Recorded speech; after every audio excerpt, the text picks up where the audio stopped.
Welcome, ladies and gentlemen, to the Incomplete Skeptic. Here we explore marginalized ideas and the people behind them. Since we'll be talking about prisons and corrections today, I'm going to admit that I'm an ex-convict. I've served 2 major incarcerations and several minor incarcerations, but that being said, I am more than my mugshot. While I was in the Missouri prison system at Jefferson City, I recall a professor who came into our education unit, and he said something really that stuck with me to this day. He said, while it's important to have the courage of our convictions, it's imperative to have the courage to question our convictions. I absolutely love that idea. I think it's what the Incomplete Skeptic is all about. Today's guest on the Incomplete Skeptic is Paul Mickelson. Paul's a member of the Full Circle Advisory Board that I recently joined. We're a group of ex-cons trying to make a difference in the system. Our guest today is not an ex-convict and is actually the only one in the group that has not done time. There is a saying in prison that no one comes out the way they went in, and it's my perspective and experience that I think this holds true for both convicts and staff that work there. Paul, welcome to the Incomplete Skeptic. Thank you. Great. Glad to be here, Tim. Thank you for having me. Yeah, I appreciate your joining us.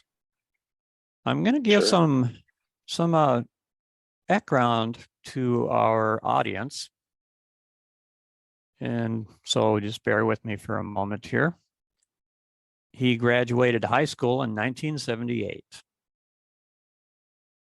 That just means he's a little bit older than me. I'm glad someone still is. I graduated with a GED from the workhouse, though, and I'm sure you got yours from the free world, right? Yes, Cambridge High School. You betcha. Cambridge. Is that, where's Cambridge? Cambridge is probably 45 minutes north of Minneapolis, out of I-35 there. Oh, okay. Going towards Duluth. I have friends who live there. Yeah, used to be the sticks, but now it's just a suburb of the metro, really. Can't even recognize it anymore. I remember we moved out there in 1971, and my uncle helped us move out there, and he said to my father, as we were parked in the driveway in front of a 120-year-old farmhouse, my dad decided to start farming. And he said, Jesus, Mike, you had to move out to the wilderness? I mean, there was nothing out there. Now, right? Restaurants, you name it, it's there. Wasn't there back-to-back houses. There, oh God, yeah, everywhere. But it's I can't recognize it very much anymore. I can see the old part when we drive into town, but most of it is just kind of sprawling mini malls. It's crazy. Very different. That's kind of the direction the United States went, I think, over time too. So I, having read your background a bit, you said you graduated from the University of Minnesota Duluth, holding a sociology degree with a criminal justice emphasis. 1983 is the year I got out of prison the first time, July 7th to be exact. And not that I was paying any mind to that. But so you graduated, I guess I sort of have something that could be called a graduation, but I didn't learn much of anything from doing time from the perspective that anyone held for me to have a better life.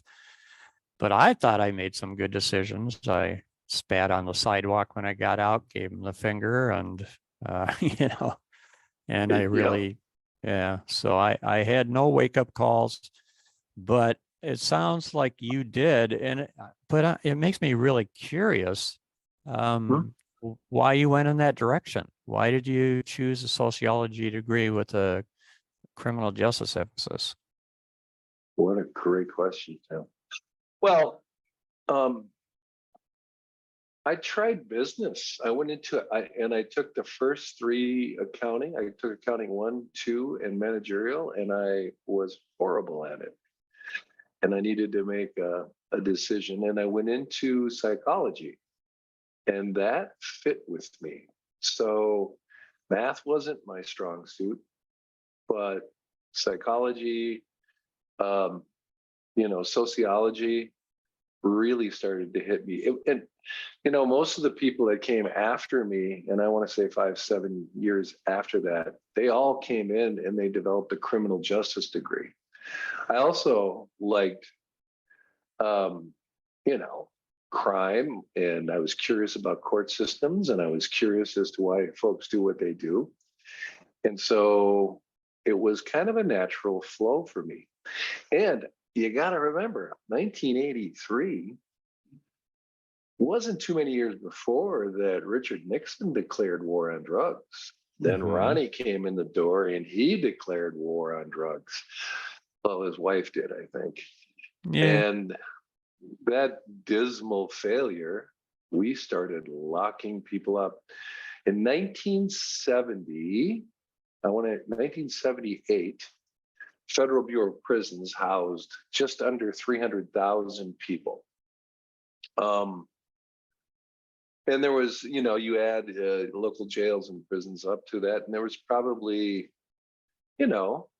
close to 1 million people. We declared war on drugs, and the prison population went from 300,000 to almost 3 million in the time that we declared war on drugs and the time we stopped. That sounds like proof of national insanity. Sorry to interrupt. No, very true. Well, it was the whole idea, and which, doesn't really bear any fruit when you look at it from the psychological realm, but this whole idea is, spare the rod, you spoil the child. The whole idea is, if you make people afraid of something enough, they won't do it. But unfortunately for America, we love our drugs. We do. And criminalizing them only increased the prison population. The allure, maybe.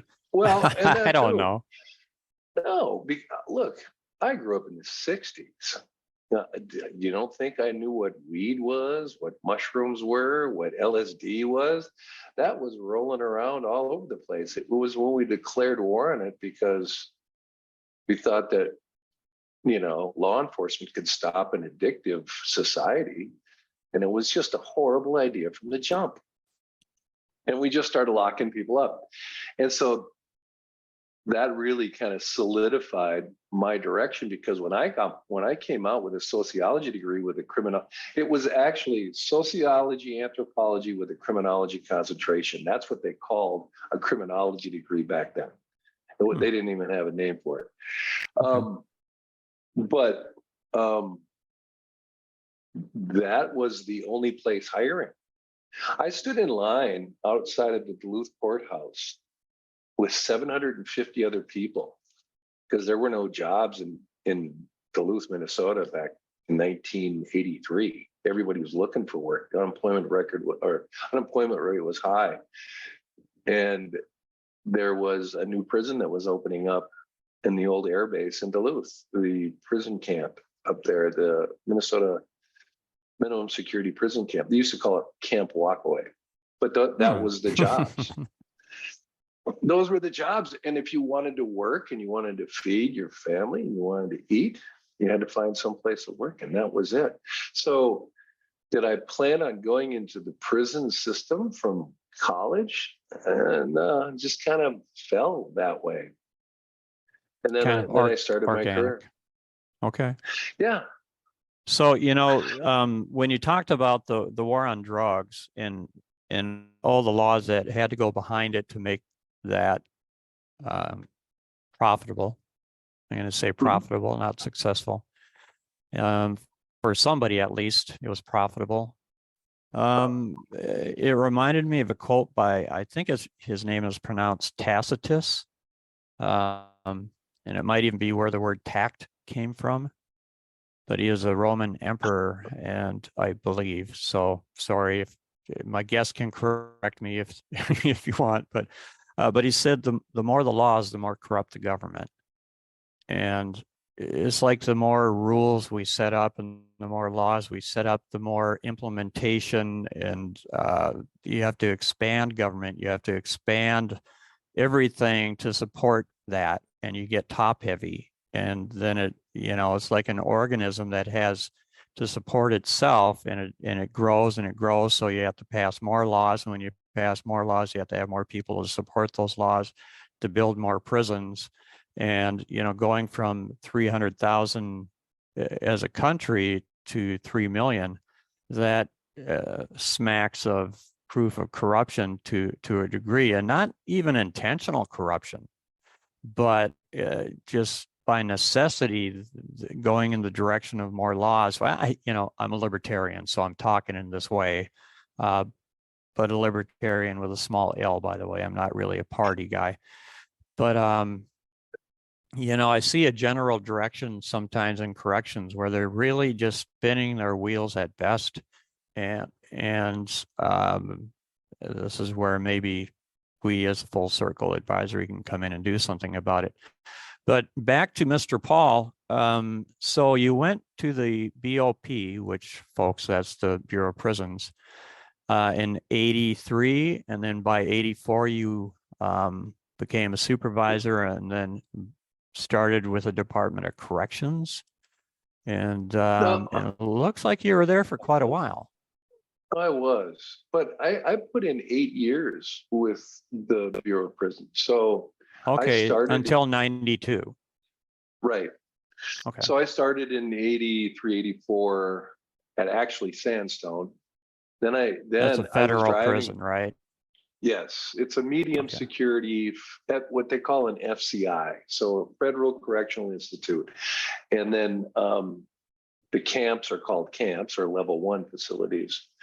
But I started there, but I was driving from Duluth to Sandstone every day to go to work.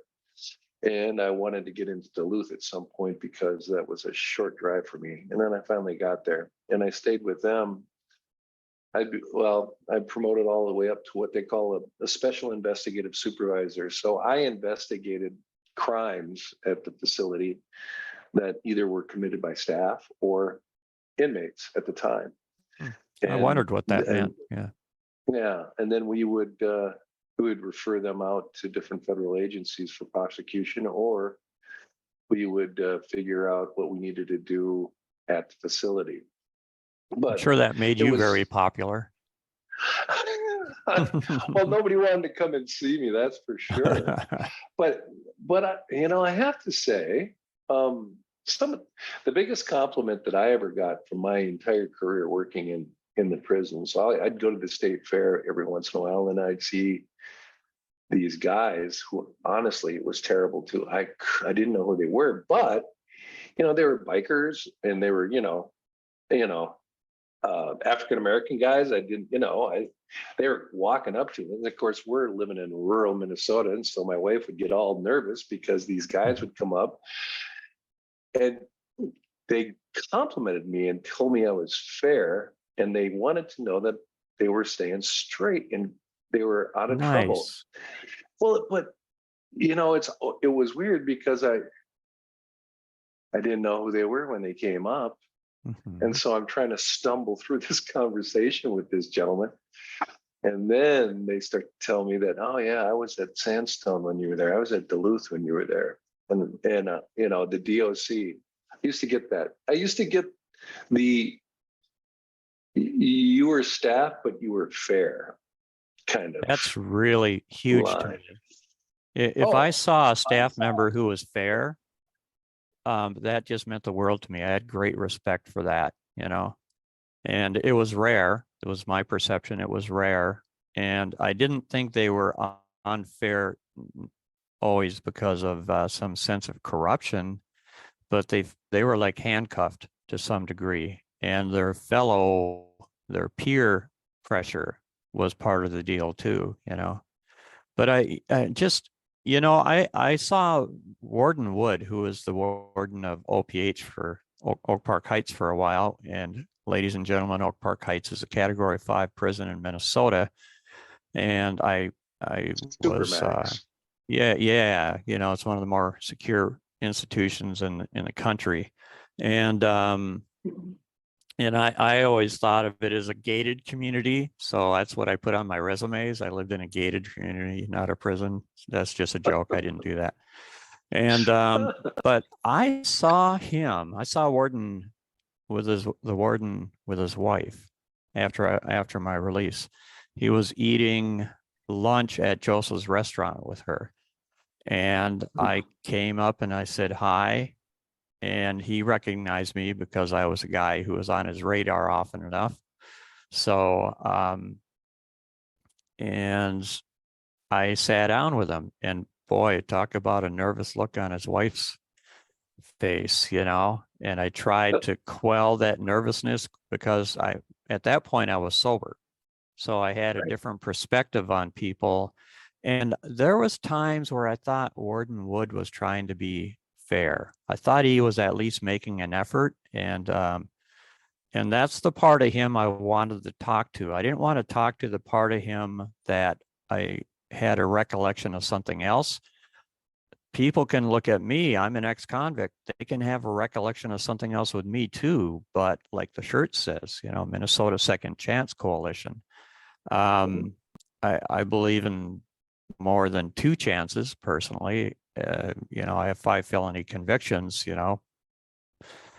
and but I think in God's economy, nothing is wasted. If we surrender it eventually, we can make some progress with even the worst things in the world. And we both know some people that have done some really horrific things, people in the Full Circle advisory group, some of the ex-convicts there make me look like a saint, and so I'm here to make normal people look normal, but they're in our group, they're there to make me look normal. It's like, it's kind of ironic. So I know I digress a little bit, but that's what you reminded me of when you were saying, people came up and said, hey, you were fair. I appreciate that about you. Yeah. I spoke to an organization, YIPA, and they brought in the organization that you opened and operated, the CIP program. Would you tell us about that a little bit? I will. So I was at Moose Lake at the time. I just got hired on. I was a CO2, and the challenge incarceration program was just being bounced around by the legislature because at the time, boot camps were the rage for prisons. And can you believe that we even had a rage or some sort of a thing about what kind of prisons we should build? So boot camps were huge. And Wisconsin had some. And so all over the country. And basically they were designed as early release programs or like the moron sheriff out there in California, or what's his name? Sheriff Joe or whatever his name is, where you have all these people dressed up in hot pink and picking up trash and treating them like subhuman people. And I think that was Texas.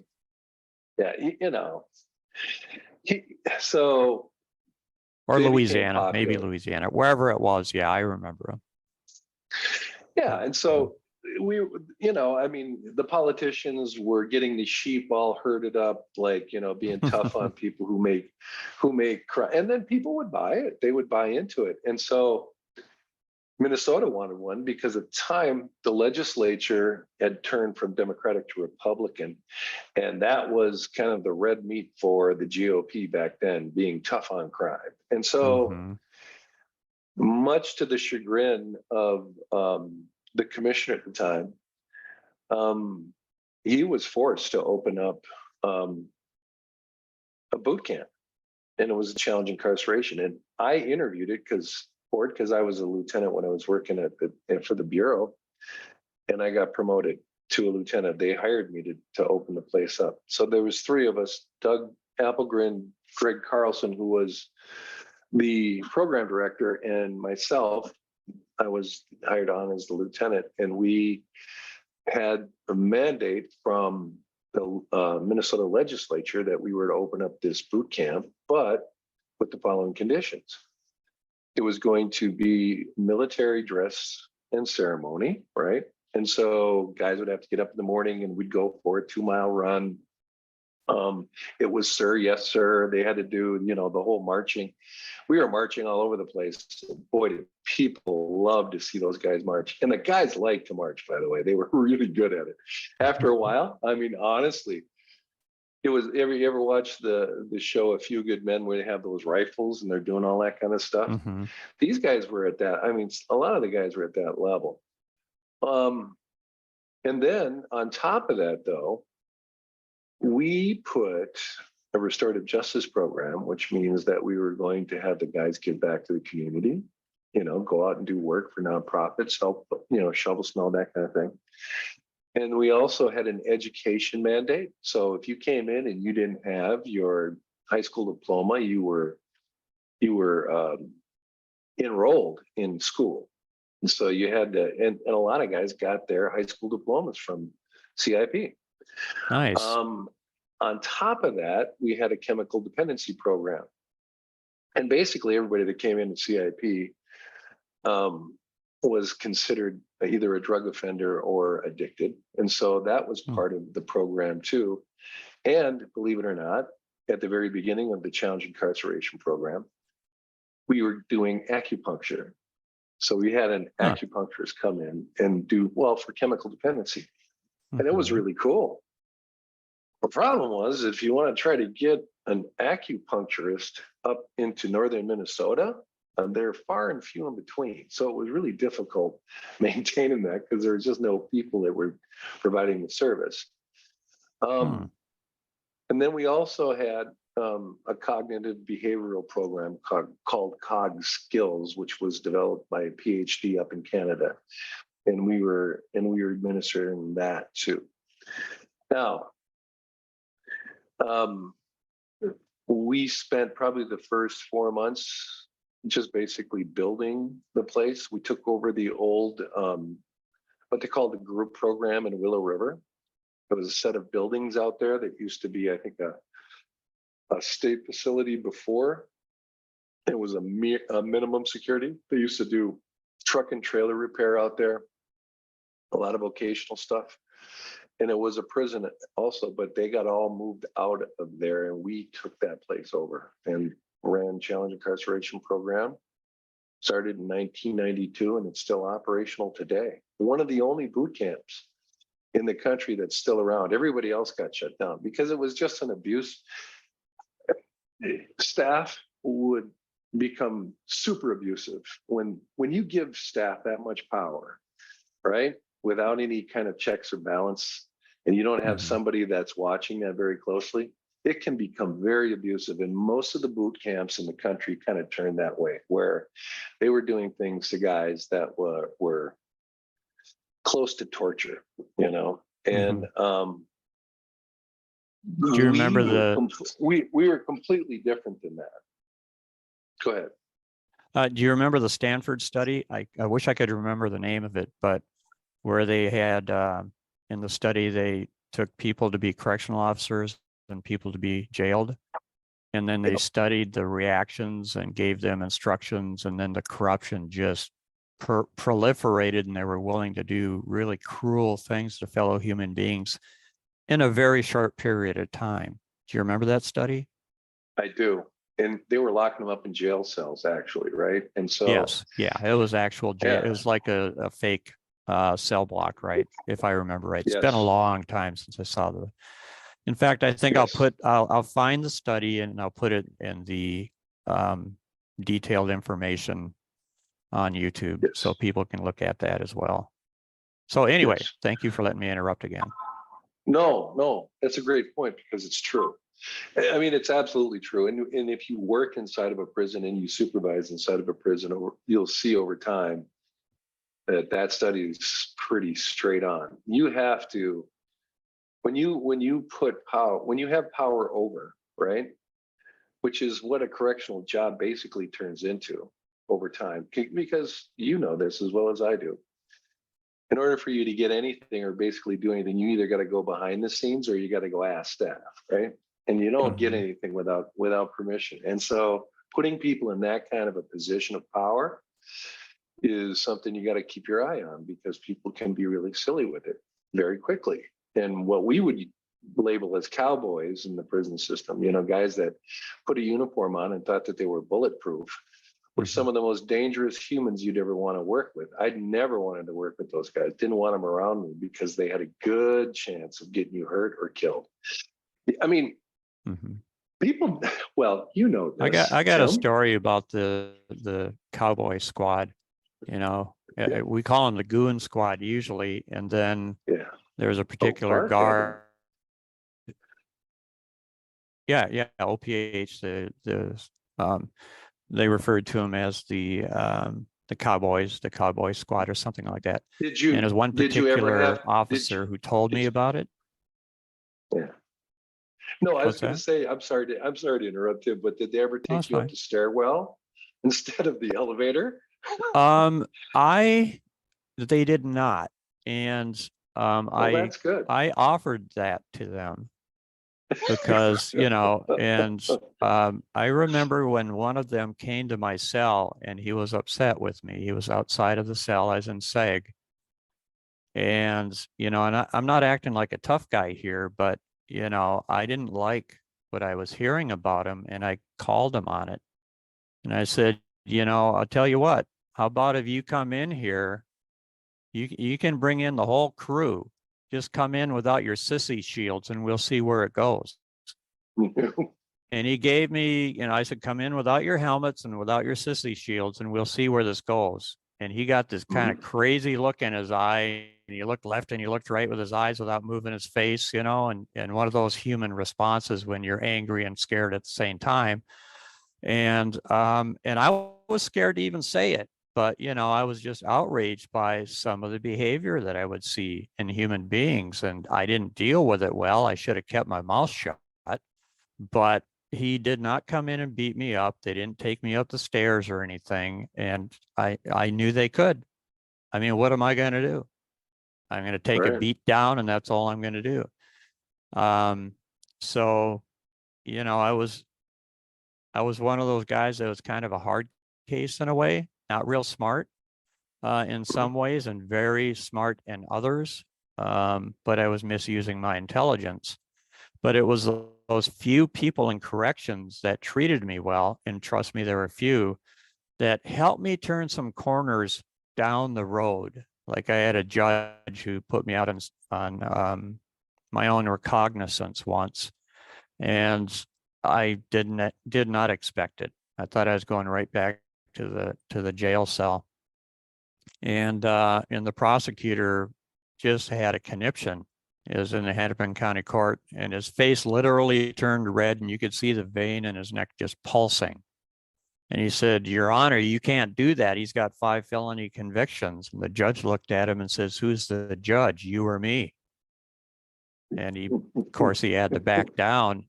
But I did not honorably follow through on that the way I should have. You know, I ended up absconding, and it didn't make the judge look bad. I made myself look bad.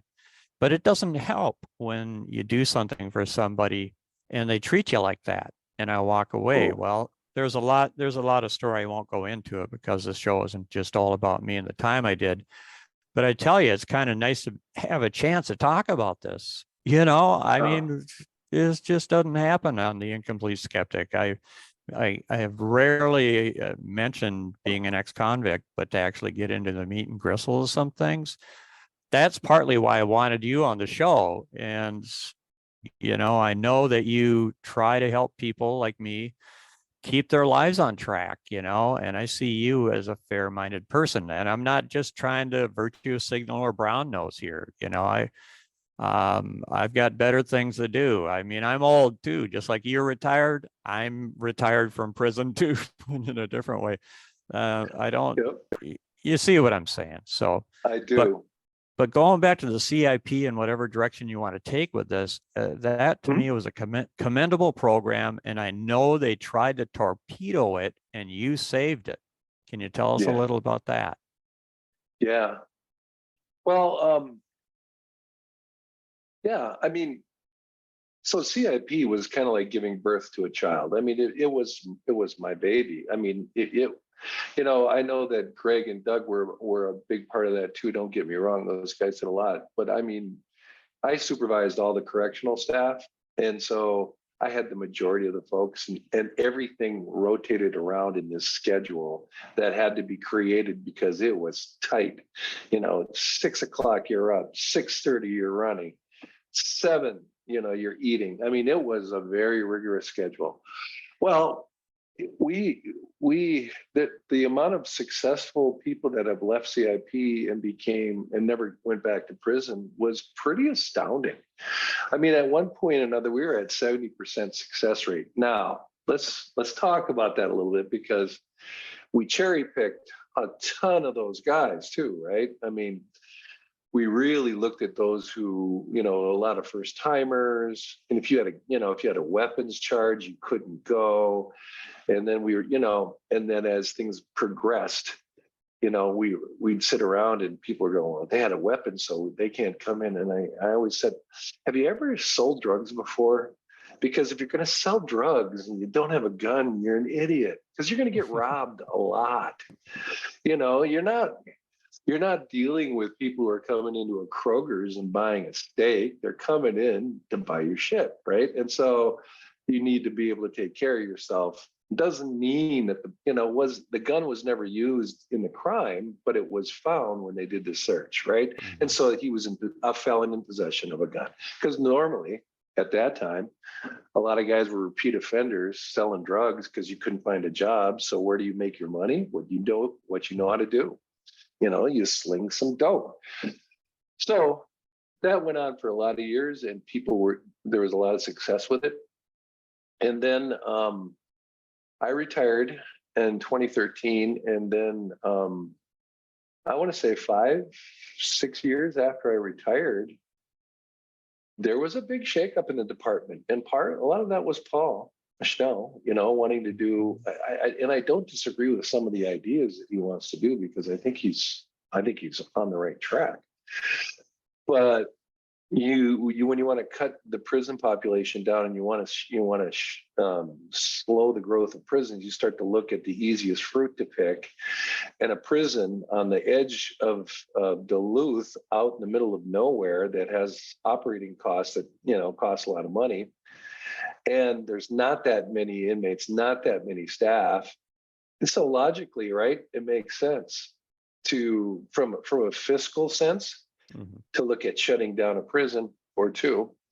And CIP and the one up in Togo was slated because they were the smallest facilities. Well, the community loves the program that we live in.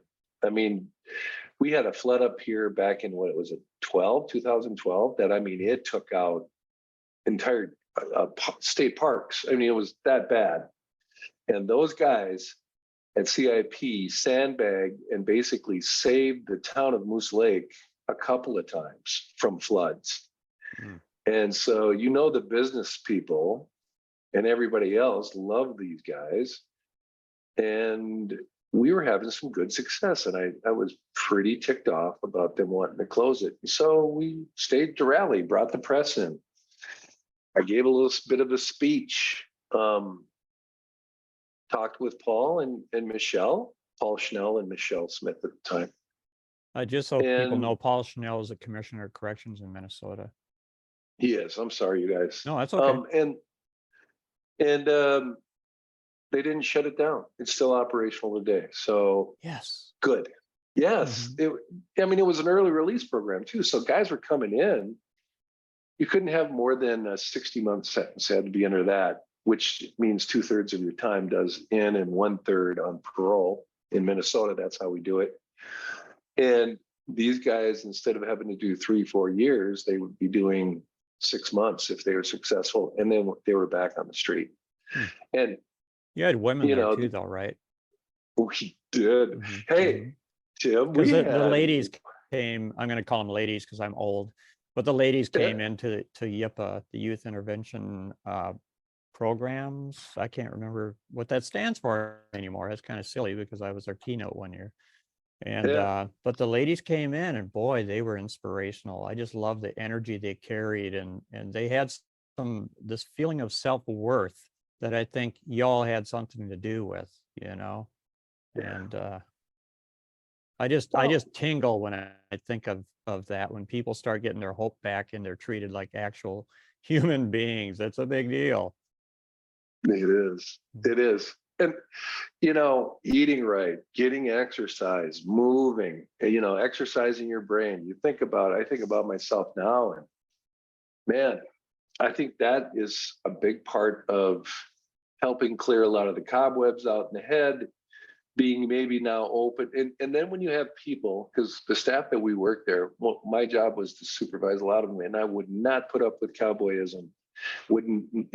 People who were, the cowboys weren't, they would bid out if they saw me coming in, because you don't need to treat people the way, you don't need to be an asshole to people. All you need to do is you hold a rule, and then people make a choice.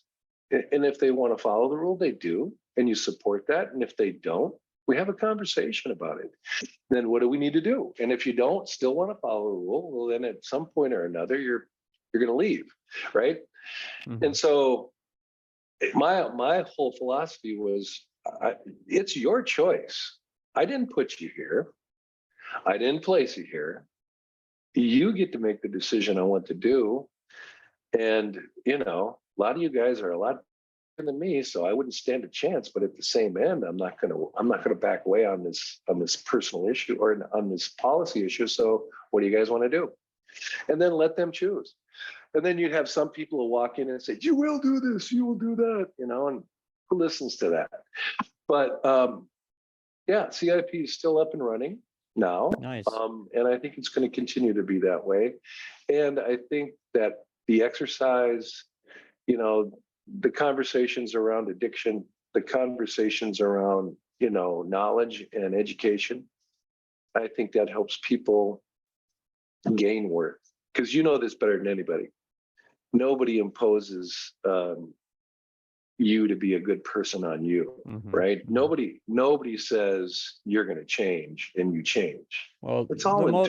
Yeah, the most secure prison in the world is the one we construct for ourselves, you know. So it's kind of, there's part of it that's really an inside job. And you know, I'm a chess player, and I played chess in prison, and I set up some tournaments in Oak Park Heights, and my prison experience in Minnesota was quite different than in Missouri.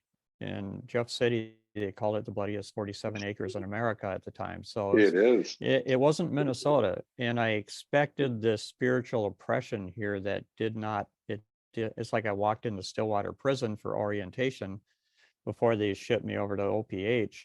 And when I walked in, I felt like, and this is going to sound like I'm like an argument to cater or something, but I felt like I walked into a hotel comparatively. It's like I just walked into the Marriott or something, or the Hilton, and it just felt like there was this freedom in the air, and people were less stressed, and you know, that was a very powerful experience. And I thought, wow, what a stark difference. And I'm not portraying Minnesota as being like 100%, you know, more of the torture that happened here was kind of psychological and overly educated. It's like the road to hell is paved with PhDs, you know, and people might mean well, but there's that part of it too. But I consider it a lot better up here. There's a lot more, the ratio of people really that want to see us do well is higher here than elsewhere. Where I've been, I'm no expert on every prison in the country, but I've talked to a lot of people that have been in a lot of places, and I'm thinking it's really true. I think restorative justice, which has like been your foci,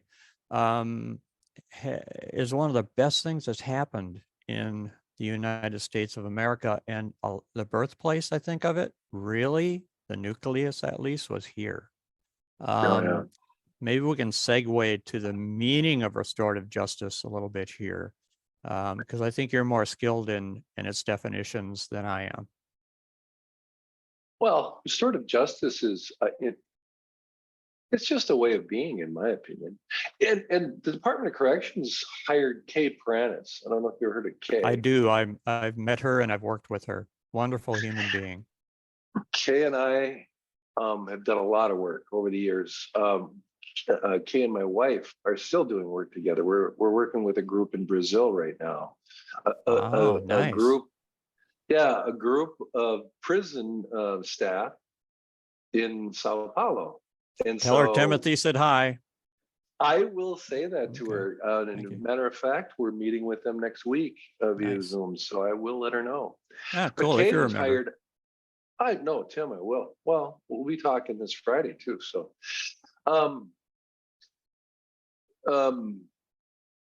restorative justice is probably one of the, I think, smartest things we can do for criminal justice work in the country. And what I mean by that is, if we want safe communities, if we want safe cities,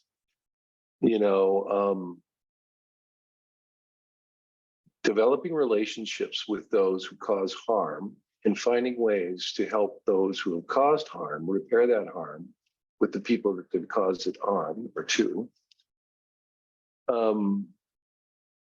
is the only way I think rehabilitation is successful. That's just, and I know that's a strong statement, but I truly believe that. You either have to forgive yourself or you have to forgive the other, and you have to forgive what's happened in the past, and then you have to figure out how you want to repair that. And then you have to act. It's and huge. Once that process, once it starts, I start to see you as Tim. I don't see you as inmate Cameron, right? I see you as a human being, and you start to see me as Paul, not, hack Mickelson, right? And so when that starts to happen, you start to hear me and listen to me, and I start to hear you and listen to you. And then together we find solutions. It's when we stand opposed all the time, like turn on your TV set right now, or we develop these barriers between staff and those who are incarcerated to the point where they become ridiculous. The training that we give staff often in these prisons is you can't have relationships. They're always out to screw you over. They're always out to do you wrong. They're all and you need to keep that boundary line. You need to keep that guard up. You can never let it down. And your first 5 years, you're a complete asshole most of the time because you don't know how to communicate and yet maintain that professionalism. Whereas I think the way I was most effective is when I could break some of that barrier down, I'm not muling weed in for you, dude. I'm not bringing in women for you. I'm not going to help you escape. I'm not going to bring you anything. But man, we can have some pretty good conversations about what it takes to survive, move forward, find a new way of being, maybe even develop a skill or two if we connect and if we develop some sort of a relationship, you and I. If we don't, then you're going to have a self-described ideas about who I am and what I do. And I'm going to have those about you. And often they're wrong. Yeah, they're pretty limiting. Yeah. Yeah. So with restorative justice as a whole, it's more than having people go out and paint curbs on sidewalks. It's more than having them stack sandbags in the community when something like that happens. Restorative justice is, to me, about helping those who have been harmed heal, and those who are healing find out a way to interact with the person that's caused harm to them And they can see you now as a person who may have been broken, in a bad spot, addicted, desperate, and did some terrible thing to you or whatever. But it doesn't mean they stay that way. And often I've seen, especially victims, build guys up who have been incarcerated for a crime that they've committed into Hannibal Lecters, into these real huge monsters, right? And most of the people that I know who are incarcerated, who have been incarcerated, that are in there now, are people who are broken and hurting. And they are doing that same thing to others. And so this is a twist on that. I'm sorry, I probably no, go. I think inmates don't always know that there are people that work in the system that are also broken, True. and that have had struggles as well, and they don't reveal that. And seeing each other as human beings with a possible pain. It's like Plato said, we need to be compassionate to people because we don't know what they've gone through, Right. And so it's really important to, if we can just make that connection and humanize each other. It's like when I in Missouri, before I got there, not long before I got there, there was a lieutenant, as it were. He was not a very nice person in a lot of people's opinion, but I bet you his wife loved him, and I bet you he had family that loved him. I bet he had friends and the like. But he had a reputation of being a hard guy, And I think sometimes you have to develop a thick skin to survive prison, whether you're an inmate or staff. I get that part of it, but we didn't really necessarily see each other as humans. We dehumanized each other. And there was a group of inmates, a gang, that was really some of the nastiest people you could ever run into on the face of the planet. They called them the Wild Bunch, and there was a small group of people, but they were sex predators, straight up sex predators, and you had to be so on guard if any of them were around, because they had no moral compass. They had fear, but but they ended up killing this lieutenant.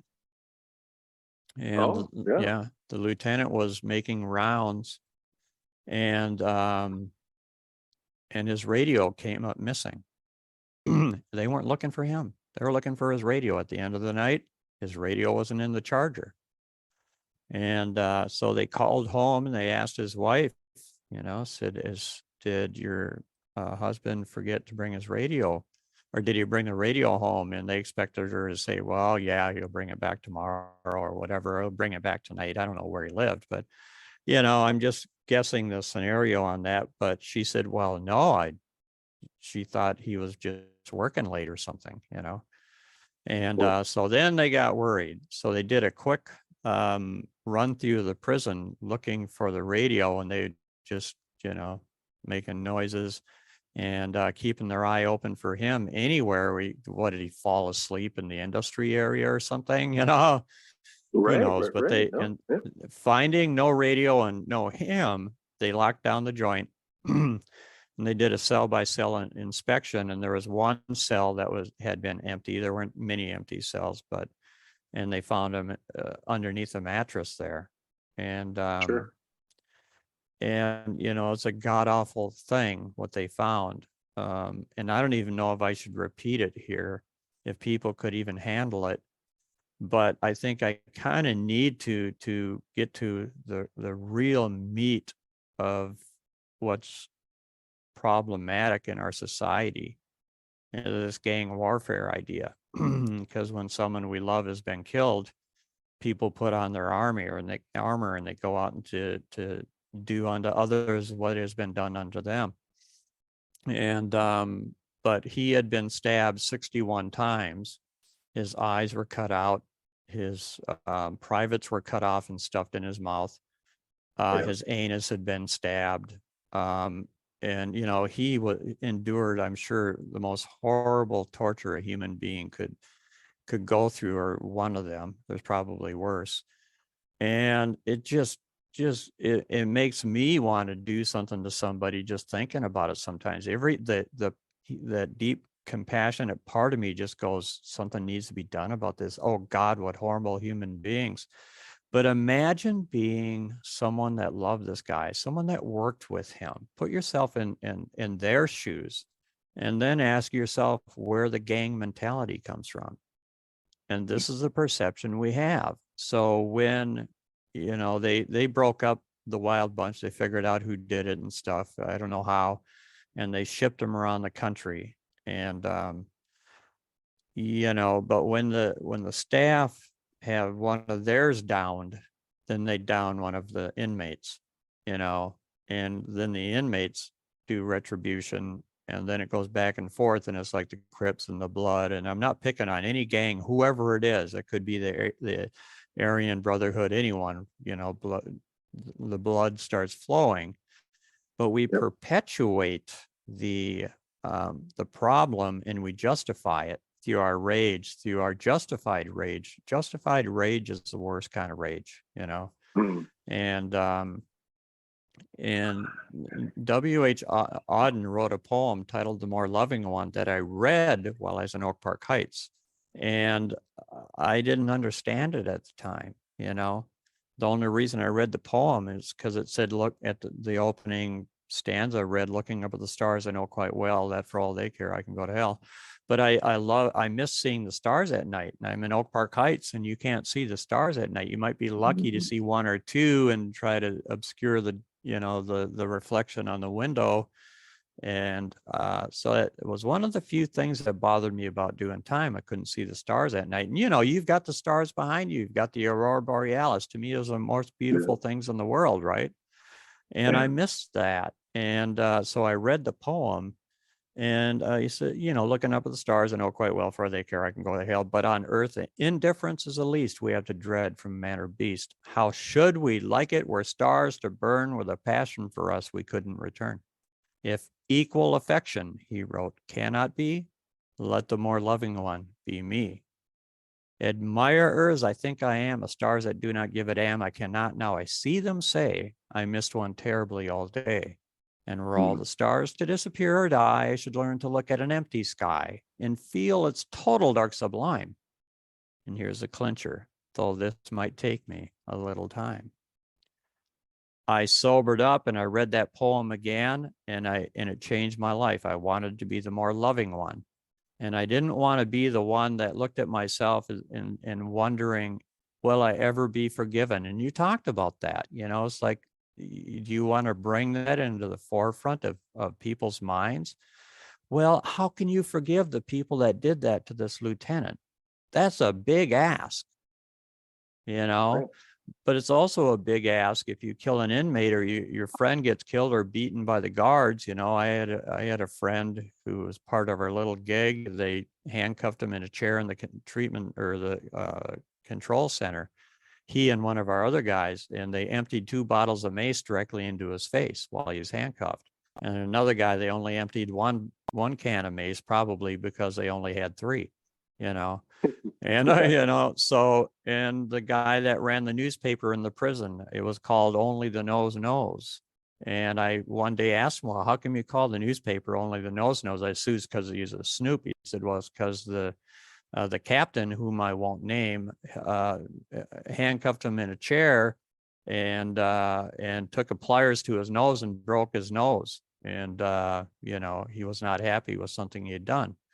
And he said, only the nose knows. So that's why I call it that. The captain knows why it's called that. And I know why, but you know, and so there's this whole thing, this range of excuses and justifications we can make for hurting each other and justifying it.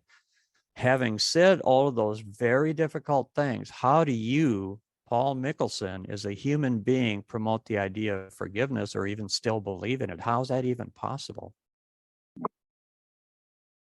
Restorative justice. How? Why? How? Well, because I think I don't want to live in a world like that. I don't want to live in a world where you can't make a mistake and find a way through that mistake. You think about that. Think about how many times you've been in a situation where something has gone haywire, but yet because of some compassion, some empathy, some forgiveness, another kind of looked at you and say, it's okay, we'll fix this. We'll figure a way through that. And so that makes me want to connect up. That makes me want to be with. That makes me want to be part of that community where I know that most guys in prison when I was there was on drug charges, right? I mean, people were doing drugs. And they always say it's a victimless crime, right? Well, it's victimless until you run out of money and you can't buy any more drugs. And then it starts to become a victim-filled world. Nailed it. Well, sure. I mean, I don't know why we try to make this some sort of a really special, unique, weird thing. It's just basic human beings, right? And when you said, when you hurt me, my tribe now going to hurt you, and that's what we tried to get out of for years. And I think organized religion has helped us out of that a little bit, because it wouldn't be an eye for an eye. It would be you killed one of mine, I'm going to kill 12 of you. Right. You killed 12 of me, I'm coming for 100 of you. And what's the famous saying? If it were true, an eye for an eye makes the whole world blind. Yeah, 3/4 of the world would be blind, because it's true. I love that you know that quote. Yeah.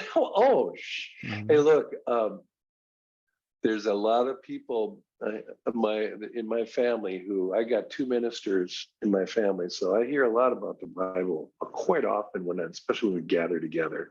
And then of course I have to say, well, what makes you think that's true? Anyway, I like to mess with my sisters and brothers a little. But you have to forgive. If you don't, the only victim there is going to be you at some point. I've seen victims who go through their whole life with their daughter either being killed by a drunk driver, or a son being murdered in prison, or a son being murdered on the street, or whatever you bring it up, whatever the scenario is. Those who can't get past it often don't live very long, because the pain of that, carrying that, destroys you. It eats you alive. And if you can't forgive, it's going to be tough. But it doesn't mean, that people don't have to do something to repair the harm that they've caused. You're not just forgiving. You're sitting down with that person and saying, how do we get through this? Because we got to get through it. And I mean, you've seen other people who, the murder of their son, the mother and that guy, they go around and they speak to people all over the country about how she needed to forgive him. I know that there's Don Strufert. I don't know if you heard of Don. No, that one. He's a professor. He was a professor out of University of Minnesota, and his daughter was picked up one night by 2 men, taken out to an orchard, raped and murdered. And he needed to talk to the guys that did it, but his wife can't, right? And that's his reason. I can't live in this anger and hate. I have to come to some understanding about it. It doesn't mean that I'm going to love these people, or I'm their best friend, or we're going to be buddies, but at least I can get an idea of who you are. Because the minute somebody kills somebody that you love, these immediate projections of this supernatural villain come up into your head. And it's been my experience that most people who either commit murder or who go to prison are in other states, and they're not they're not monsters. Well, yeah, okay, maybe 2.002% are maybe could be monsters, but most of the people aren't. I don't know, did you ever know John Greshner? I know the name. Yeah, I Yeah. can't, I've met him, I think, but I'm not piecing it together. Well, he was I've in been out for a Minnesota. long time, so my memory, and I'm getting older, so I know. I don't know if he's alive anymore, but that was one. He was a bad man. I mean, the amount of people he murdered inside and out of prison was crazy. And I think I just saw him on a film not too long ago, and he's just starting to get to this idea where it doesn't work for him anymore. And I'm thinking, how can you go that many years with that kind of rage and hate?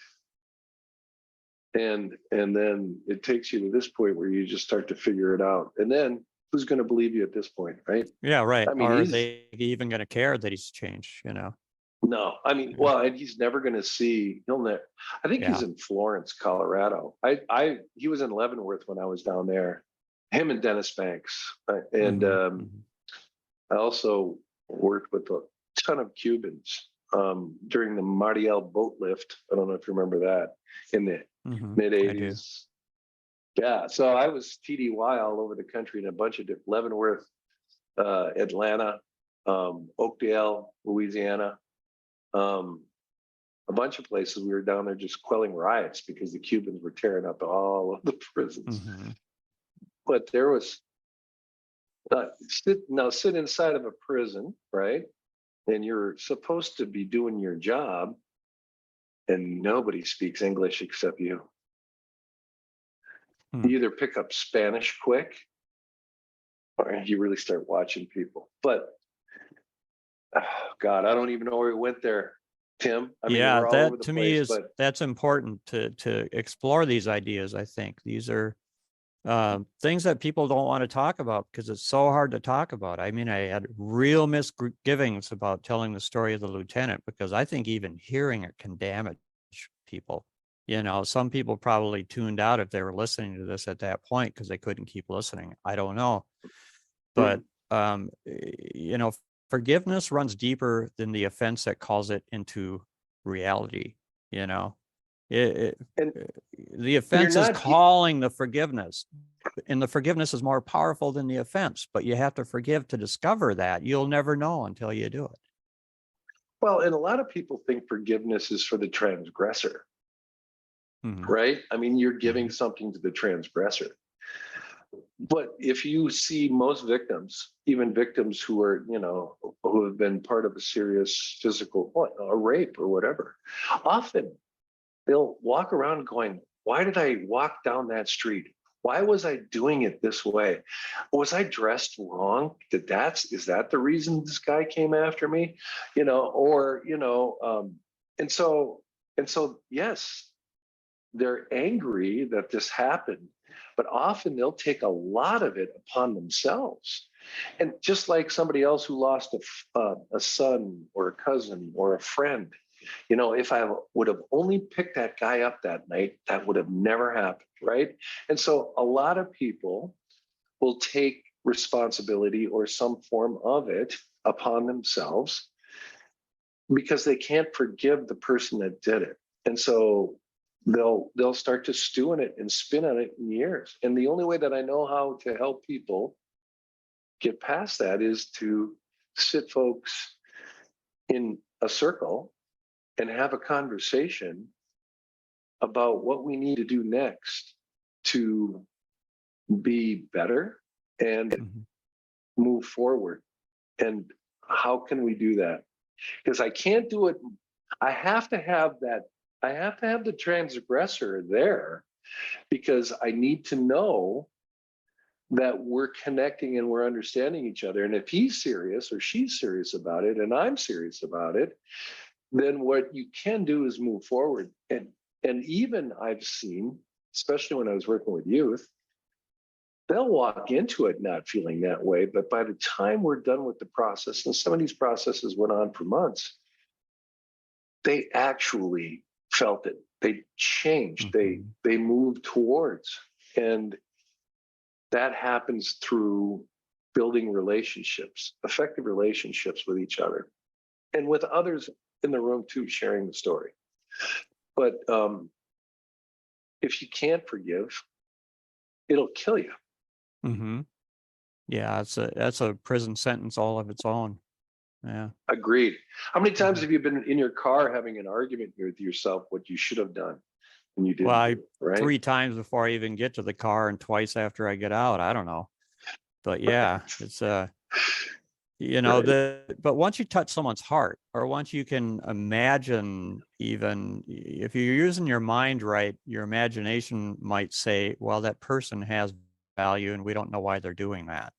And we don't know their story. And that opens, it touches the door to our heart, which the mind can unlock, sensibly unlock. The heart is open to little things, and sometimes it gets traumatized. So the mind has to kind of guard the heart to decide when it's going to open or close. I get that, and the proper use of the mind is to not let trauma decide when that can be opened or closed, but rather to be mindful and compassionate to ourselves, to say we're going to forgive because it helps us. And I'm not going to treat every man as a rapist because I've been raped. When I was in Oak Park Heights, I refused to go to treatment, not because I was unwilling to maybe take a little less time, maybe possibly get out sooner. But I told them, I said, well, you're not going to make me go to drug abuse and alcohol treatment with a bunch of sex offenders. So I refused to sit with the sex offenders. Now, part of the reason is when I was a child, I was abused. So I had this thing about I don't trust people. And it took me sobriety and a lot of work, to get past that. And I had a miracle happen in my life to where I forgave the person who offended against me as a child. And, so forgiveness actually eventually became more powerful than the thing I needed to forgive. But I couldn't have known that, and I wasn't ready for it, right, in prison. So I think it would be nice if they could have a prison, at least for the people that are wounded, who can't face the idea of being around the so-called type of people who fit into the category that they perceive, and it's really a perception thing, as the ones who hurt them. Those people didn't hurt them. They're the only wounded people wound people, but healed people heal people too. So, and I saw in your write-up, and you're on LinkedIn as well, aren't you? Yeah. But yeah. Not so active maybe, but anyway, to make short story shorter, I'm segueing a long segue like usual for me, that you worked with sex offenders, and I've spoken to sex offenders as a sober person, as an ex-con, quite a few times at Lino Lakes, and Mary Cardinal welcomed me in numerous times to come in and speak to her group. And Mary, right? So she's retired now, like you, so she's say what she wants as well, but she's still active like you. But what you get this whole thing. So tell me about your SO perspective and your side of it as a human being and your take on it. Oh, well, our sex offender problem in Minnesota is Tim Valenti. He was the problem on that whole thing. Alfonso Rodriguez murdered Drew Shadeen in North Dakota. Alfonso Rodriguez was at the Moose Lake Correctional Facility when I was there, and a good friend of mine was his caseworker. And he was screaming for years, do not let this man out. He is definitely not ready to go. And then they let him out, and then he killed Drew. And then they found him and got him. But the reaction was from the governor that since we in the DOC, which was under his control, let out a guy who then committed this heinous rape murder, right? Some heads needed to roll. People needed to be responsible. And Joan Fabian was the commissioner at the time. Joan God bless Joan Fabian, but she said, I'll resign if you try to fire him. It wasn't his fault, right? That he let this guy out. He was due to be released. So you can't keep him in anyway. I mean, you could civilly commit him, but at the time, there was no such thing as a real civil commitment. And I don't know if you're familiar with the civil commitment process. Yeah, a but little bit. Yeah, that's basically they do an evaluation on you, even though you've done all your time as a sex offender because you committed a sex offense, that they'll now review you to see if they're going to put you in a hospital setting and keep an eye on you for a period of time to successfully complete treatment before they'll release you, and you're in there indefinitely. So a lot of guys, it's a life sentence. So with all of that background, Plenty went crazy and got really angry, and it was, gaining political points. You have to remember that too. And decided that he was going to screen every sex offender in the DOC. And then he developed or got DHS to put together the Minnesota Sex Offender Program. And that is these two big hospitals, one up in Moose Lake and one in St. Peter, for civilly committed sex offenders. Well, all of the guys that were still doing time at that point, they wanted to put them into a treatment mode. And so Moose Lake was changing from a minimum security facility to a medium. And then they put me in charge in developing the program, getting the therapists on board, setting up the program. I mean, I'm not a therapist or a psychologist, so we had licensed professionals doing and putting the treatments together, but it was putting this whole unit together, going from a minimum to medium into the sex offender program. And so these guys then treatment was being delivered to them while they were in prison, and they were being reviewed so that they wouldn't have to be civilly committed if they successfully completed while they were incarcerated. Does this make sense? Are you following me? Yeah, I think I am. Okay, so that was my job, to put this unit together. And so we did, and very successfully. It worked out fine. But I learned a lot about sex offenders.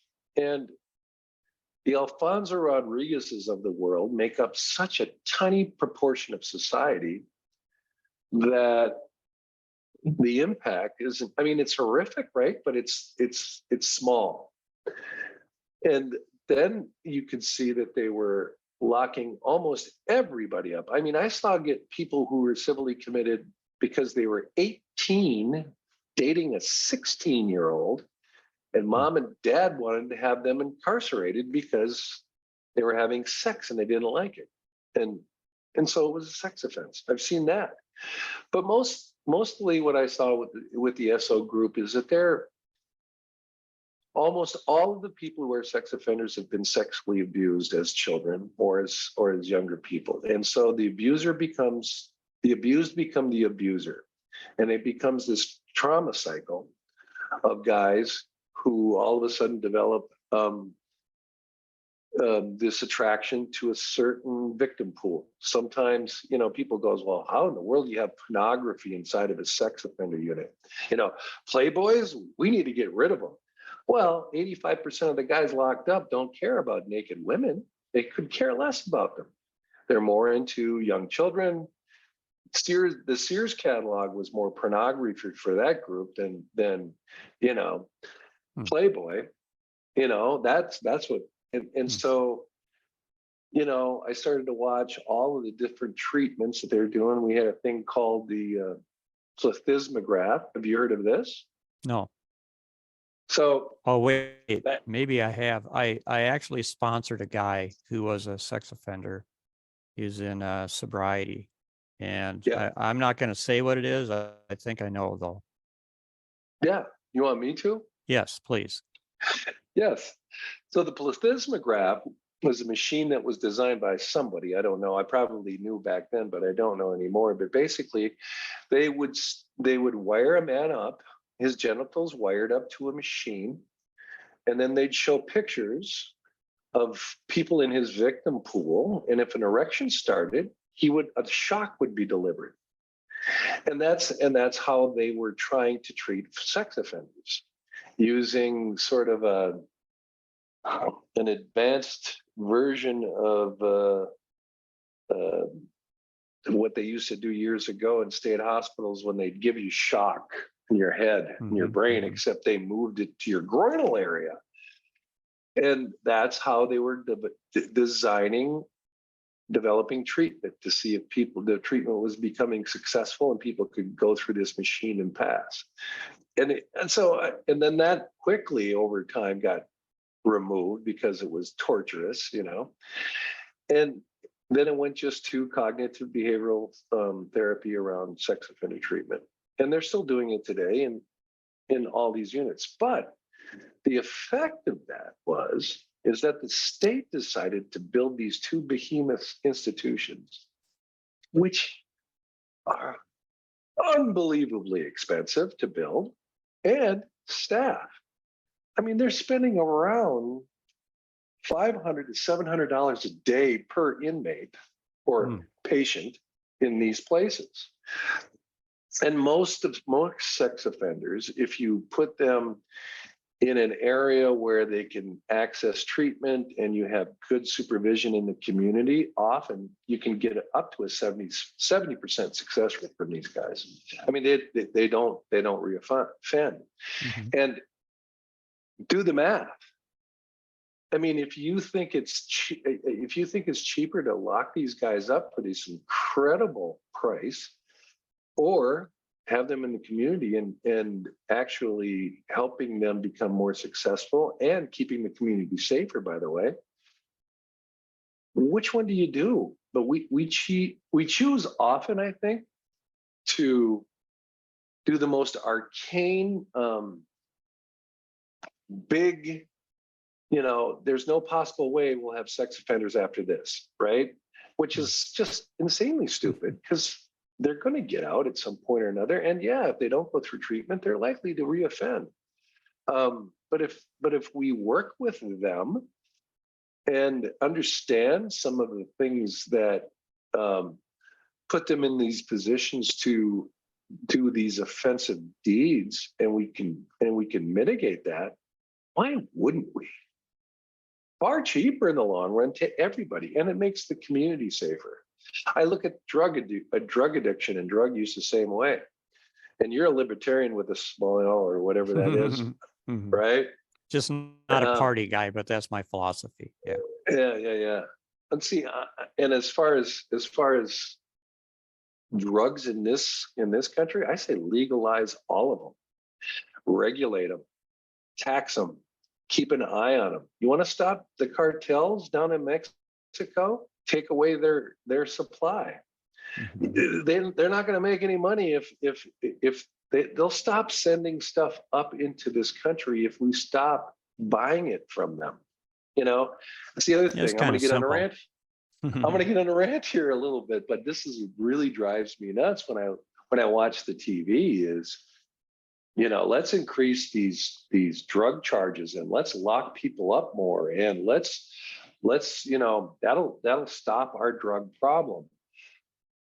I've been watching this for 40 years, and the rate of use of illicit drugs has not gone down at all. And making the justice system handle this problem is breaking it. And so this is a treatment problem. This is a country that loves drugs. And the sooner we admit that, the better off we're going to be. And stop blaming Mexico, stop blaming China, and start looking at the mirror and saying, why in the hell do we want drugs in this country so bad? When we know, and remember this, folks, we absolutely know that if you got caught with an ounce of cocaine in 1994, you were going to do time. There's no doubt about it, man. You're going to jail. And that's just the way it was. But did that stop guys that you knew, Tim? At the pub, at the bars? snorting cocaine No, off of of course people's not. rumps. Mhm. No, that's what they, I mean, Well, I think people of power do a lot of drugs. So, I mean, mhm. But they don't do time. let's, Most of no, them don't let's, do time. Yeah. no, they can buy their It's way out, right? mhm. You got an attorney, you got money, you can use, you're more effective in the criminal justice system. Focusing just on the money, but honestly, that's the only thing I think that really gets the attention of legislators and government officials. Because when you start talking about, this is the sad piece to me is, how do we help folks become more successful, right? How do we stop this deficit thinking about you're bad, you've done something wrong, we need to put you away, you're a terrible person, you need to be told you are, to a mistake has been made. What do we do to fix that mistake? And then how can we make sure that it doesn't happen again, or it really is going to be a rare occurrence? It'll be an anomaly if it ever does, right?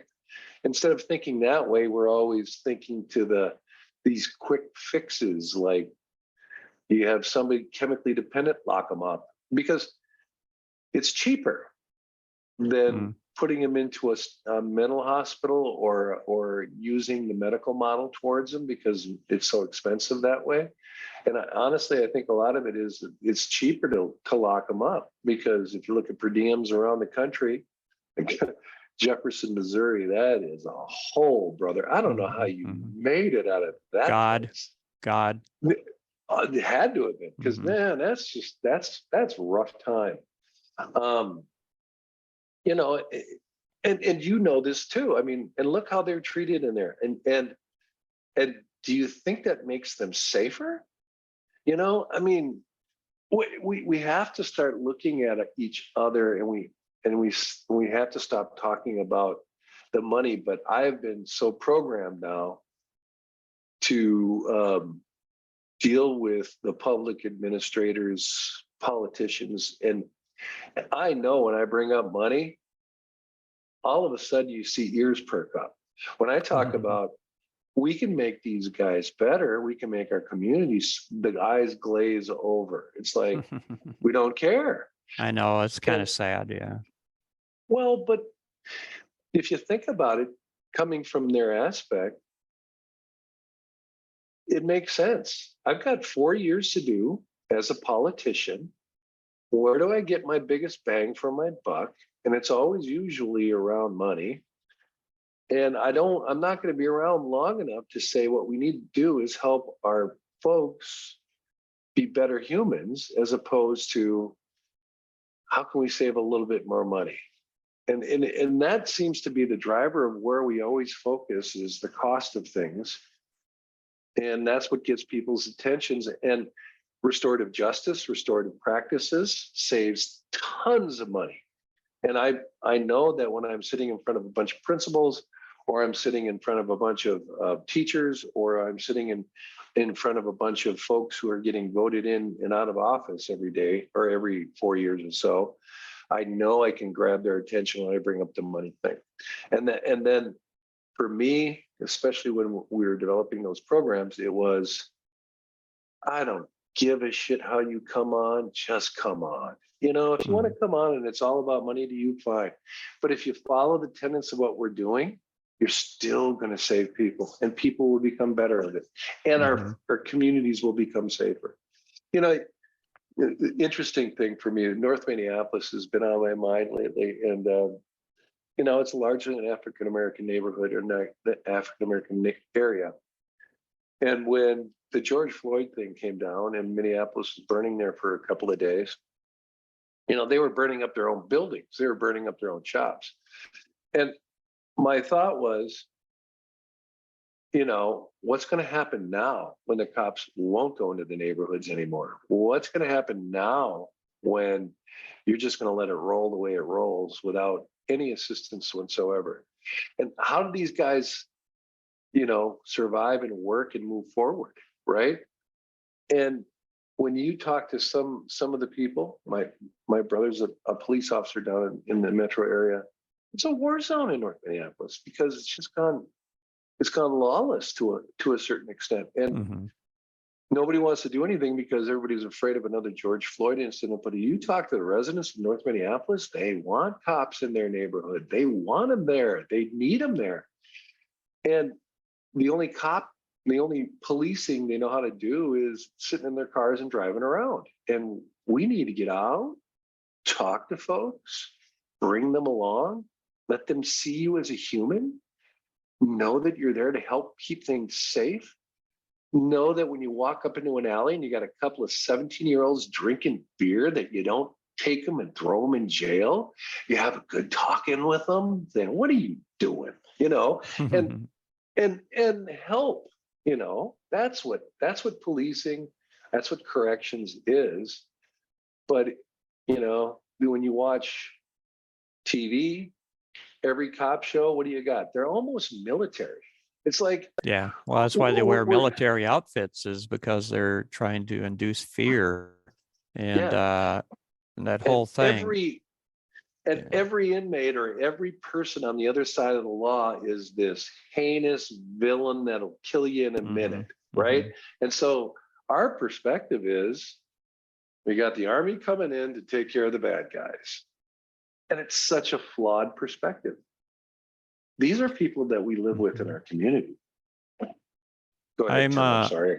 No, never be sorry. I invited you to speak, not just for me to speak. So yeah, we're good, but we're considerate to each other. So we apologize here and there. A couple of things came to mind. Is the comedian in me thought we should start a show called Bad Cops, What You Gonna Do? What You Gonna Do when they come for you? And I love it. That would be maybe a good SLN skit or something. But before I sobered up, I didn't know there was any good cops out there. I've been beaten. Sure. I've had evidence fabricated. They replanted the truth is what they did.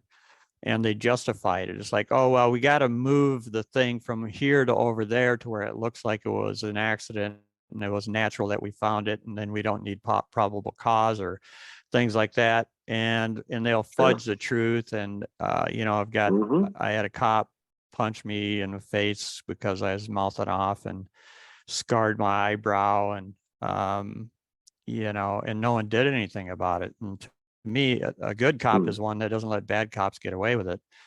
And but there's also a margin of error where you need to protect each other, and we're imperfect human beings, and you got to give people some wiggle room there, and but it's in the wiggle room where things go north or south, though, you see.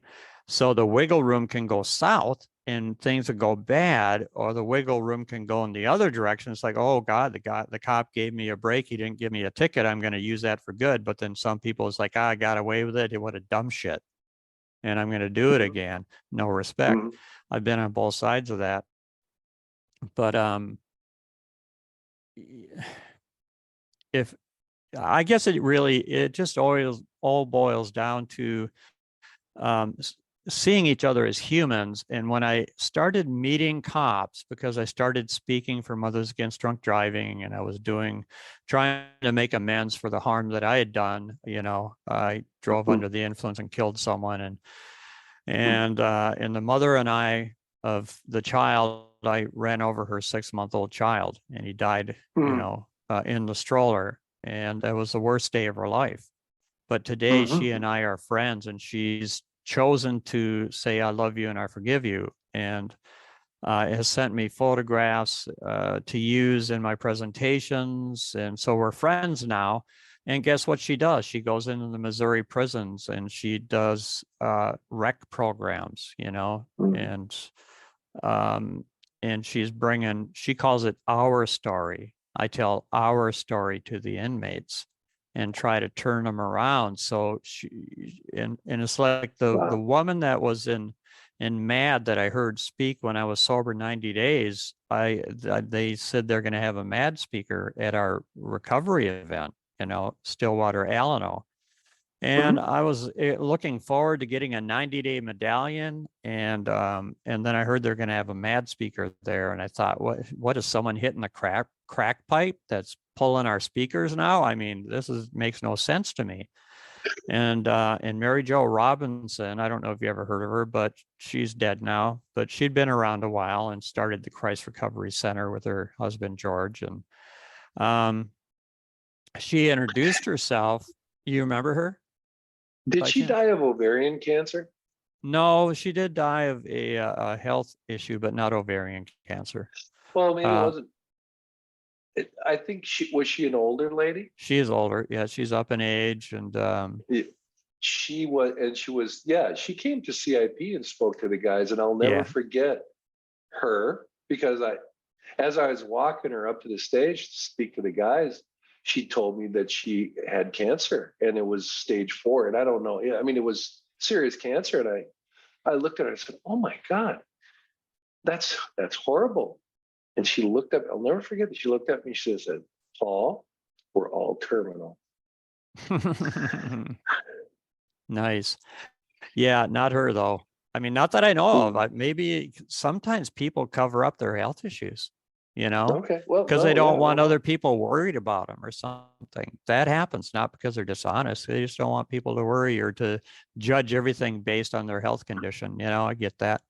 But when she introduced herself at the pin, they call it a pin night, where we're all there to get our medallions and celebrate each other and pat each other on the back and love each other and all that. And I had my arms crossed and I was sitting in the front row. I was like, I'll be glad when this old bitch gets done talking, because I don't want to hear about her talking about someone that she lost and telling us what disgusting human beings we are. And I was experiencing contempt prior to investigation, otherwise known as prejudice. I'd never heard her utter a single word, right? And then she says, "Hi." Yeah, right. And she says, "I'm Mary Jo Robinson, and I'm a grateful recovering alcoholic, sober by the grace of God, 21 or 22 years at that time." And I could have just kicked myself. It's like, oh, I didn't know. I thought I was kind of open-minded. I had totally judged her and had no idea. And so then I started listening, and she told a story. She briefly talked about how her son, sober 10 years, was killed by a drunk driver on 94 off of Mounds Boulevard. Yes. Her. Yes. Okay. Yes. Okay. This is the same one. Okay, great. Yes. Yes. And that story, when she talked about how she forgave the person that killed her son in court and said, "I love you and I forgive you," that's what made me open up to her. And she, got me involved in speaking for MAD. And then after I was sober for a while, I mean, I wanted to kill myself for 8 years speaking in MAD, and I was going to quit MAD. And she said, "No, you're not. You need to do it," and said, well, she said, "You might help an alcoholic get sobriety, and you also might save a life, because someone might not do what you've done. And because of you, someone else won't die." So, I mean, you can't argue with that stuff, but yet I want to die. And I wasn't speaking in MAD because I wanted to experience feeling like committing suicide every day, and I was speaking, 4 or 5 times a month. And it was very, very difficult, and, but she told me to do some mirror therapy and to look in the mirror and say out loud, "Timothy, I love you." Point at myself like she talked to the offender that she said, "I love you and I forgive you" to. She said, "I want you to talk to yourself like I talked to him."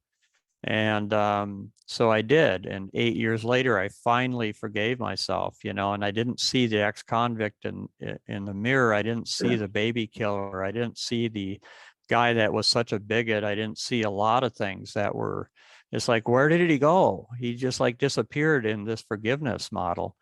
And and that's powerful, but it took me 8 years to get there. And I'm hoping through speaking, I can abbreviate other people's, they don't have to take 8 years. Maybe they can get there in 8 weeks or eight days or 8 minutes, who knows? So, and then after I was sober a while, I heard about restorative justice.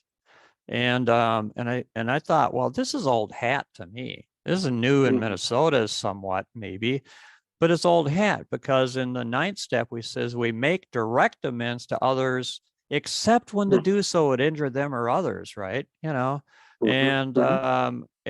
this is where I was just fascinated with the idea of meeting with the person that we had harmed, and that person humanizes us, sees us as a human, and we humanize the victim instead of seeing them as someone who needs to get over it or whatever weird stuff we got going on in our heads. And we sit down with a mediator who knows how to keep everything fair so nobody's attacking each other. And what Mary Jo did, in a manner of speaking, was restorative justice. She connected with the offender, and everyone that experienced it, including the judge said, Judge Campbell, he's now passed away, but he said in all of his years on the bench, he had never seen such an act of love in his courtroom, which is not saying much for the courts, you know. So just saying. But then I started meeting cops, and I found good police officers, and I was astonished that there are good cops out there. I didn't know. I literally did not know there were good people in corrections. There's good people in law enforcement. There's good people everywhere. But when I flipped the switch in my life and got sober, then I could start seeing the good in others in a way I hadn't before. And it was a slow process. And that's, I think, what you and I are trying to do here in our own way. And there's really not opposite sides to anything. When we get down to it, we're all human. And if we can just drop the sides, you know, ignore the religion, ignore the politics, ignore the orientations of life, you know, and if we just focus on love, and we're talking about love with structure and accountability, not the fluffy rose-colored glasses fakery.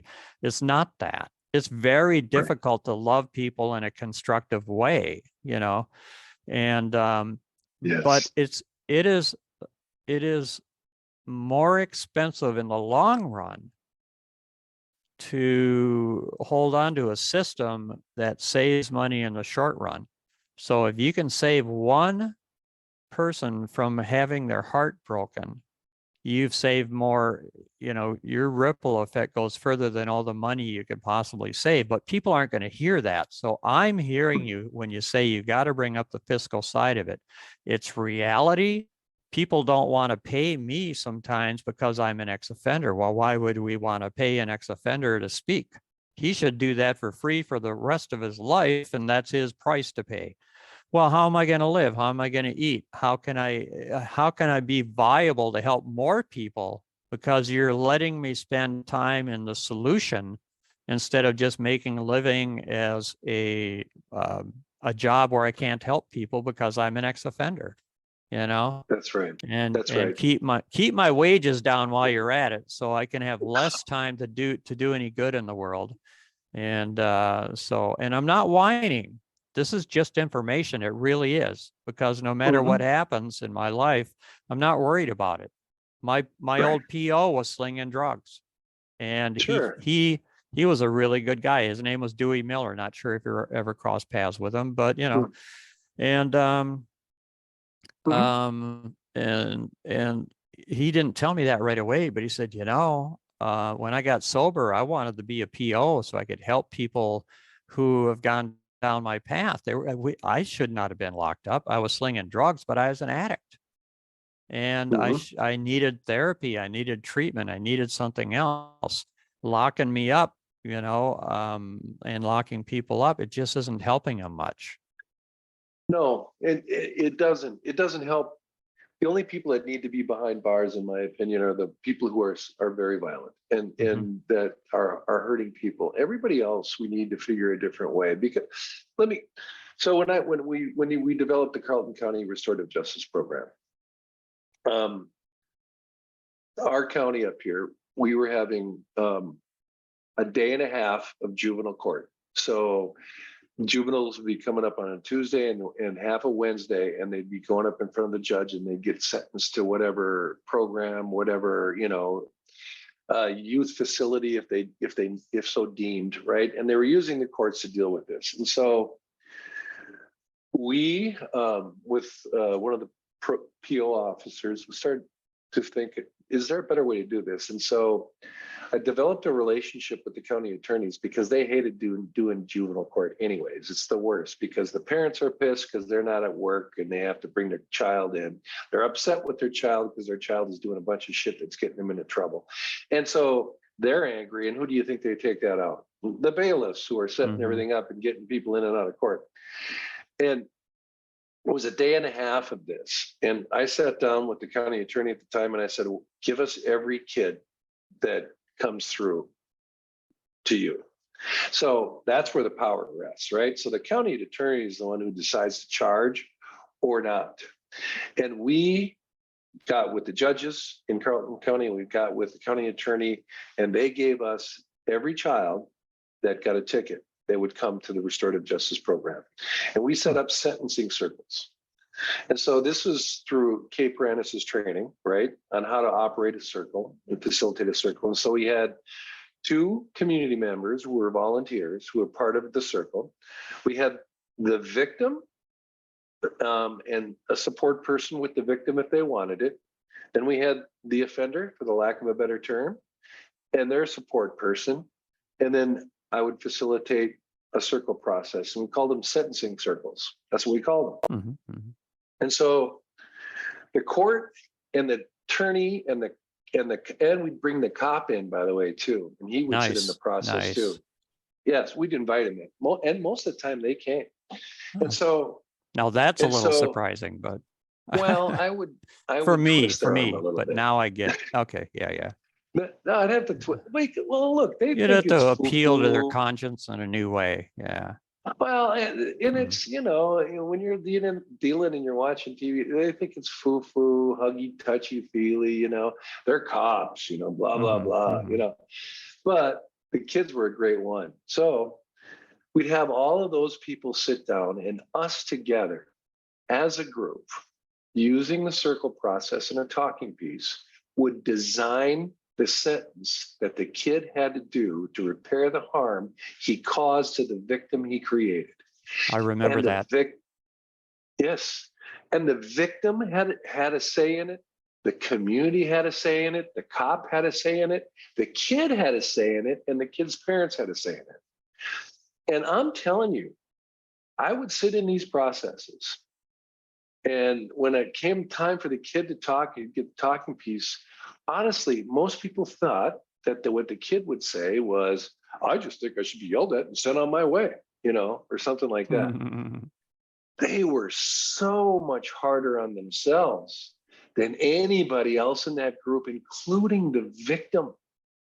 So we took every child that was coming through Carleton County.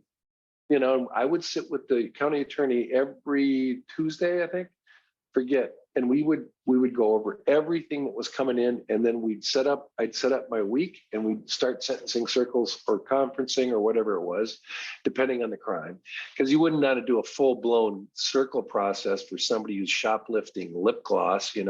We'd do other things for that. Depends on which color, maybe, but yeah.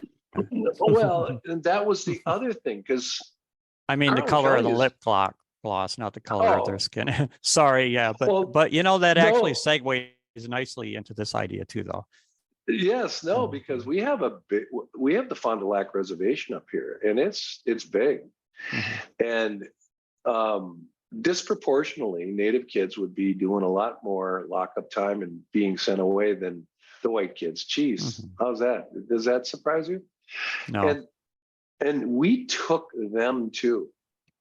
So we took everybody that was coming in, because the reservation often didn't do their own court system. They would refer it to the county to pick up their criminal court stuff.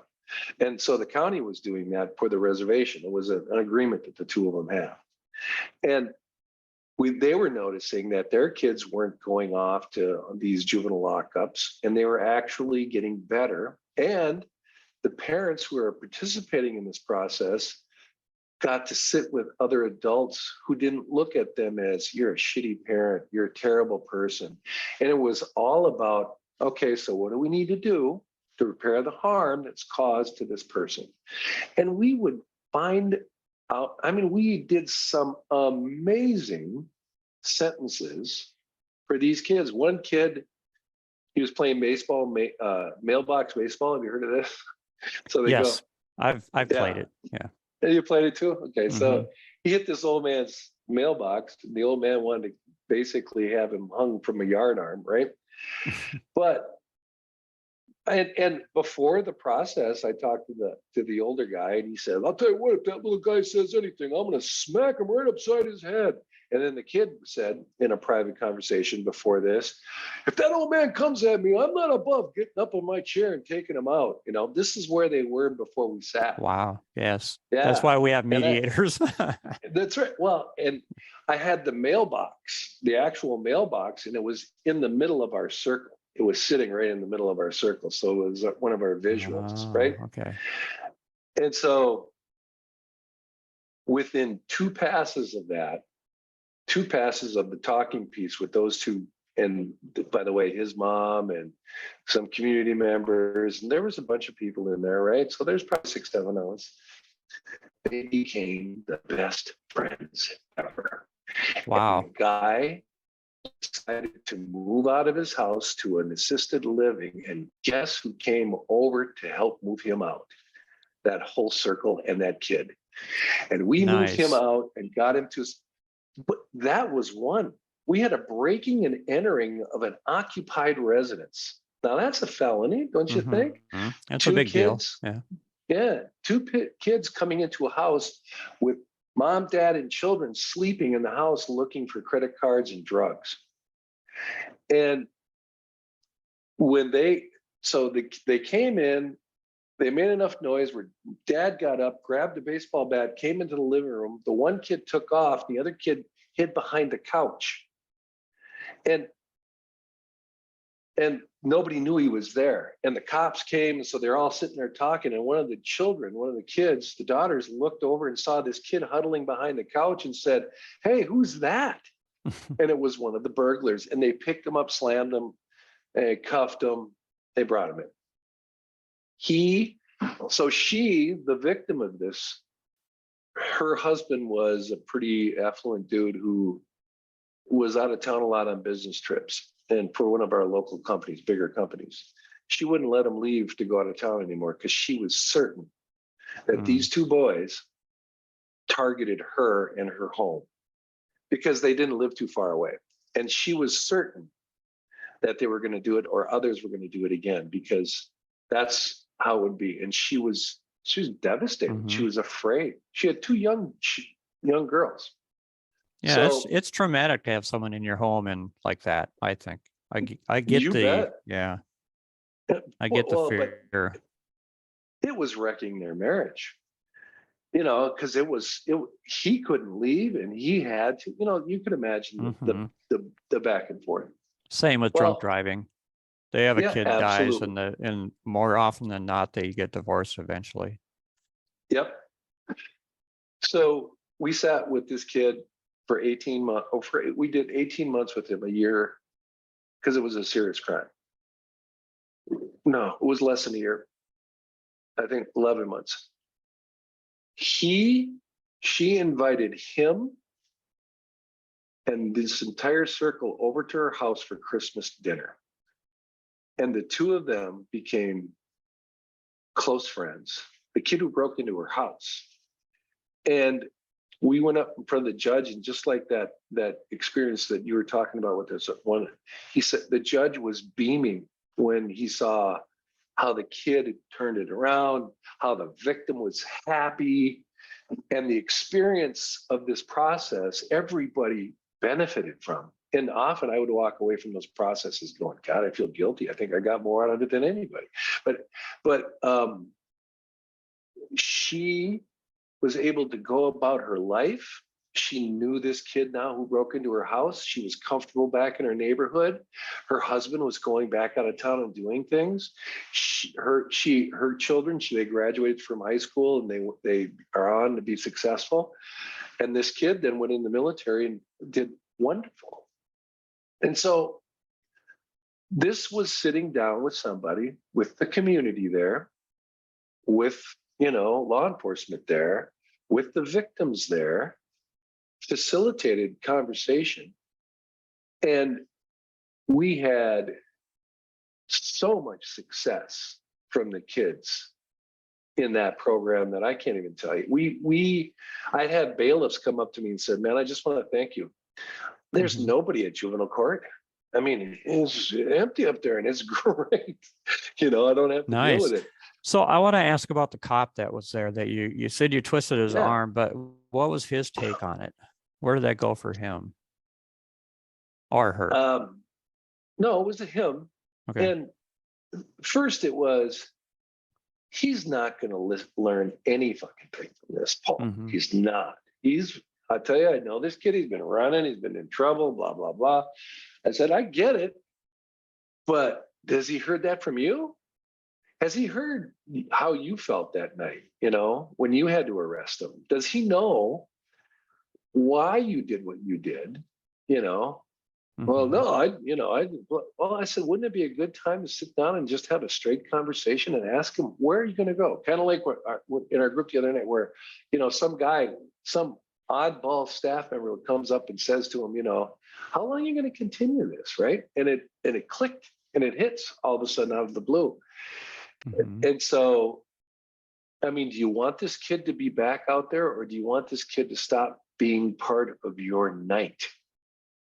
Oh, good argument. I love it. I'm going to try and remember that next time I'm speaking to the police department or something, which they don't let me in that often, but when they do, I know what I'm going to add to my my deal. So it makes their world safer. If you've got people that they have to deal with all the time, because, and this as well as I do, when you're out running the street in the evening and you're hitting the pipe and you're drinking a little bit and you're doing your thing, and you might have somebody who's got a cool handgun and everybody's running and doing it. Doesn't take very much to go from just an innocuous night to the worst frickin' night of your life. And it takes a minute under those circumstances. And it's something that we've all been really close to at some point or another in our lives. And to just ignore that doesn't happen, or that you're better than, or that wouldn't be you, is just a lie. I mean, and once people kind of see you as, let's say, not a cop, but a cop with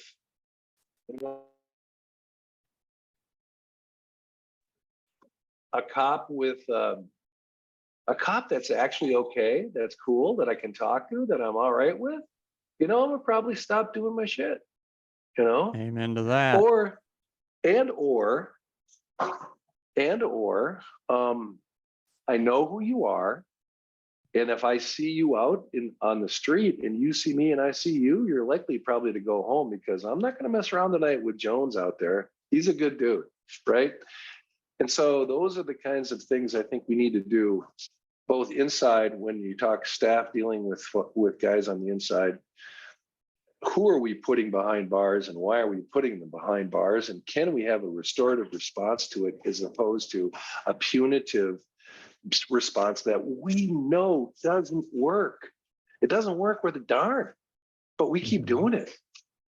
When are we going to start to figure out that looking at each other, having conversation with each other, figuring it out together is the only really true way to make our community safer and us safer?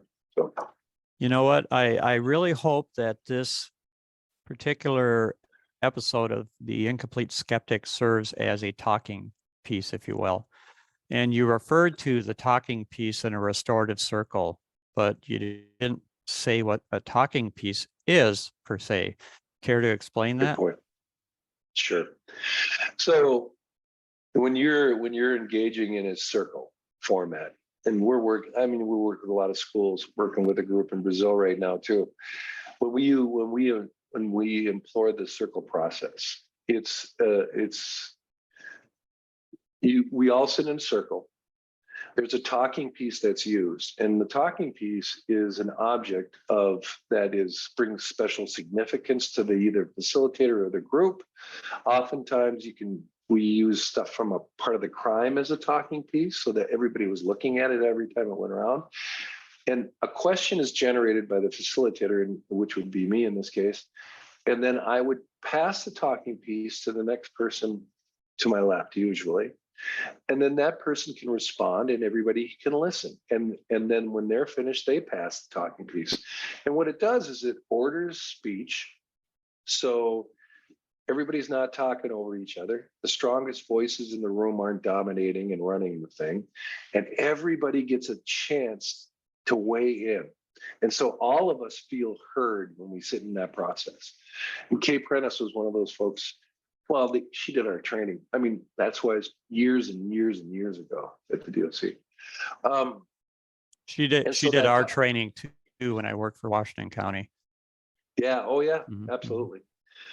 And so the talking piece just it allows people to speak. It brings, I think, a sense of calmness to the room. It settles things down.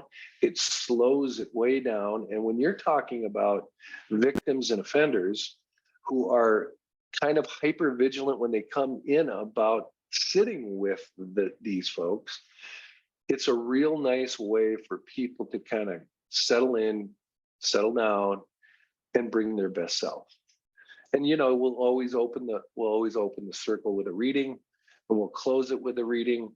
And it's some of the most powerful conversation I've ever been involved in my entire life. And I've seen more amazing things and more amazing change come out of that process than any other process that I've seen.